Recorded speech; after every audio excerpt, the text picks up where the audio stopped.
Welcome back. If you've just joined us, you're watching the news at 10 on Channels Television, coming to you live from Lagos and Abuja. A reminder of our top stories. 65-year-old retired magistrate killed in Abeokuta by her ex-staff. Speaker of the House of Representatives calls on the United Nations to assist African nations attain the Millennium Development Goals. Traditional rulers in Kaduna meet with the state government, express concern over incessant attacks by Fulani herdsmen.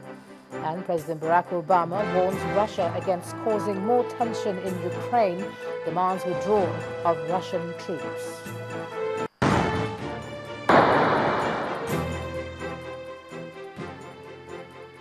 But just to remind you that all our top stories are on our website, ChannelsTV.com, and on YouTube.com/channelsweb. To get us on the move, visit m.channelstv.com to view us live on your mobile device. You can also download the Channels TV app for Android, iOS, and Windows phones from their respective stores. Of course, you can interact with the Channels Eyewitness feature on our Android and Windows 8 platforms. So if you have pictures or videos to share with us, tap on the application on your device, swipe to reveal the Eyewitness menu, and then follow the instructions to share your reports, pictures, and videos. Speaking of those pictures, here are some of the ones that were sent in by our reporters today. Now from Abuja is this picture of cattle on the road between the MTN office and the British Council building along Shehu Shagiri Way. Our eyewitness reporter is worried that their presence could eventually cause an accident.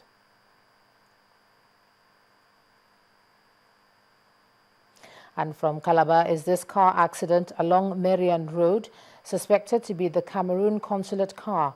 Fortunately, no life was lost.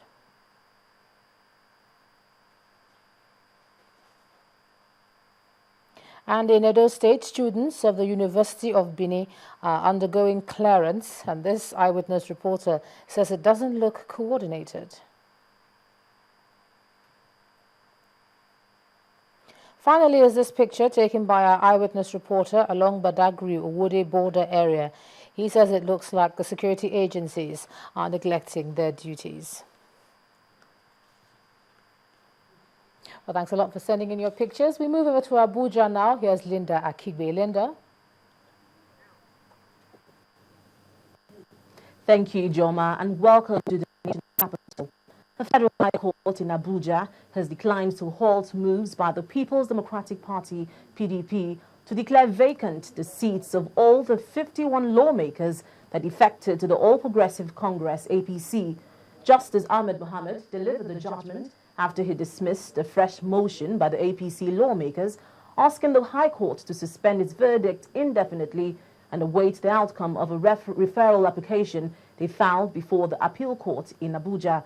The trial judge, however, stressed that in line with Section 681G of the 1999 Constitution as amended, only the Senate President and Speaker of the House of Representatives have the statutory powers to sack the plaintiffs from office.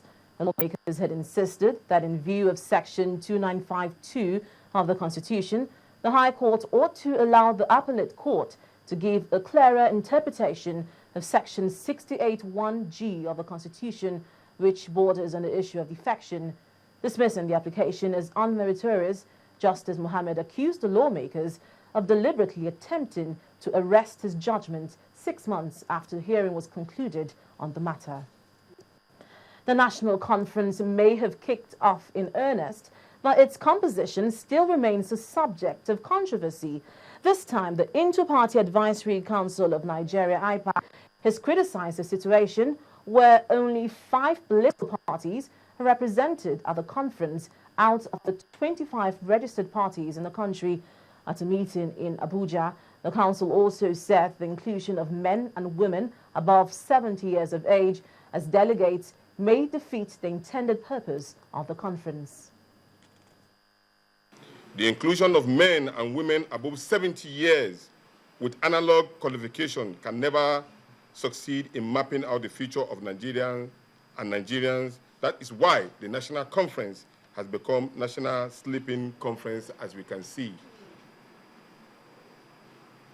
Another waste of public funds by recycling the same people that kept us where we are at the moment. So these are very trying times. It's only when youthful representations, people within the age bracket that can represent the interests of the future of this country should be invited. And the political parties who are the key drivers of this particular process, 20 out of them are being annihilated out of it. What do you expect? List, for example, if any of the 20 political parties who are excluded in the conference win elections by chance, what it simply means that that political party can easily put aside that particular conference and put it by the doorstep and say he will not work with it. But if we are included ab initio, we agreed and signed to the document that is going to be. So in fact, if any one of us will get up in power, we could easily administer what is agreed. We now have more for you on the brawl between two Federal Road Safety Corps officials and a driver on the Lagos-Ibadan Expressway 2 weeks ago. The FRSC says the supposed driver threw the first punch and the officer only reacted on the basis of self-defense. The driver is said to be behind bars and has since been charged to court for alleged assault. Our correspondent Sheung Okimbaloye reports.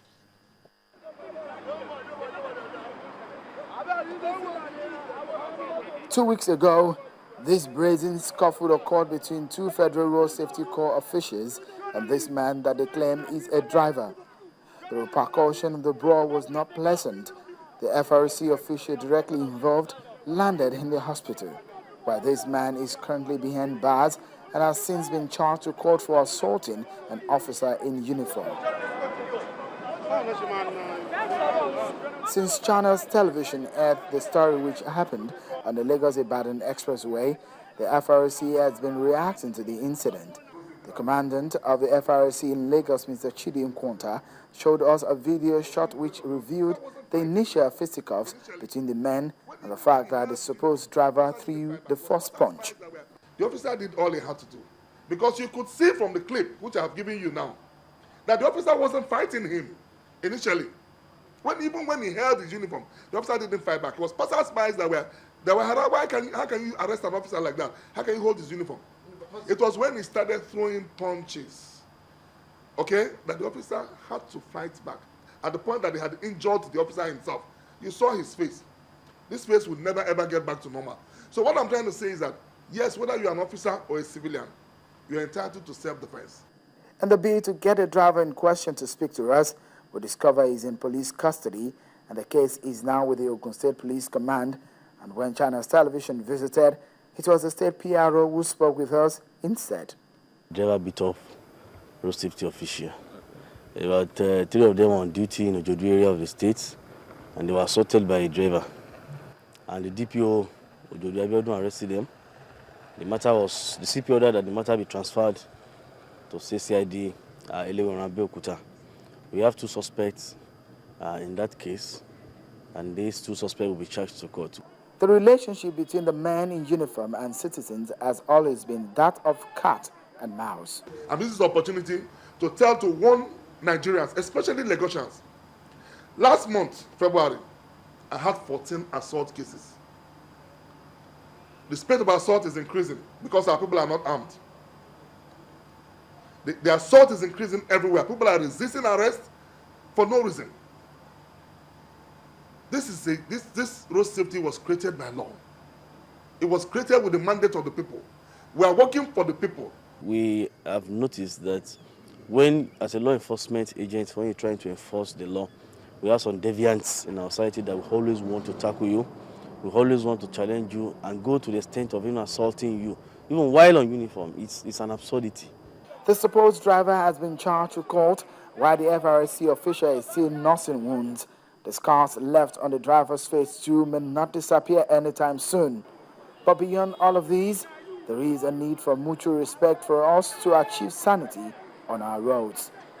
Sheung Okimbaloye, reporting for Channels Television News.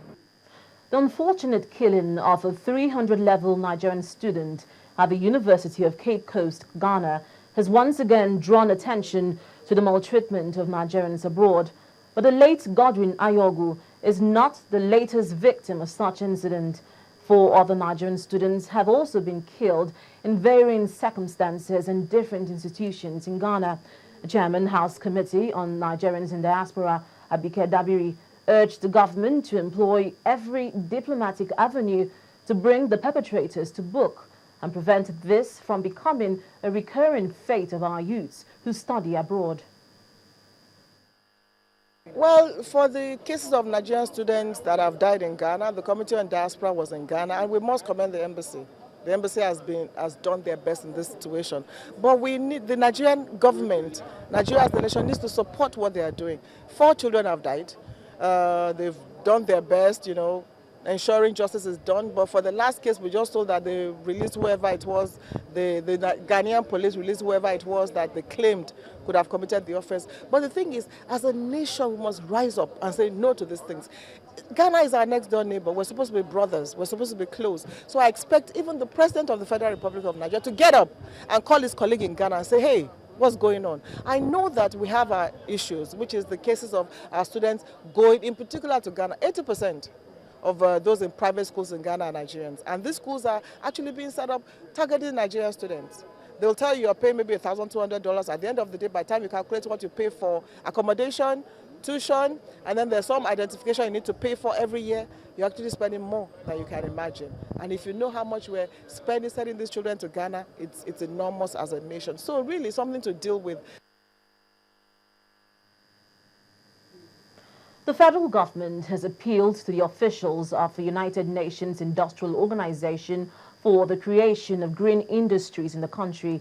The Minister of Environment, Mrs. Laurentia Malam, who made the appeal at a meeting with the UNIDO Director General, Mr. Lee Yong, says the plan would help create jobs for the nation as well as reduce poverty. The Nigerian government's request to UNIDO, which include the following: creation of green industries that will in turn produce more jobs for the country, continued support for the development and implementation of projects and programs to fulfill the country's multilateral agreements, and support for MDG 7 and 8 and Mr.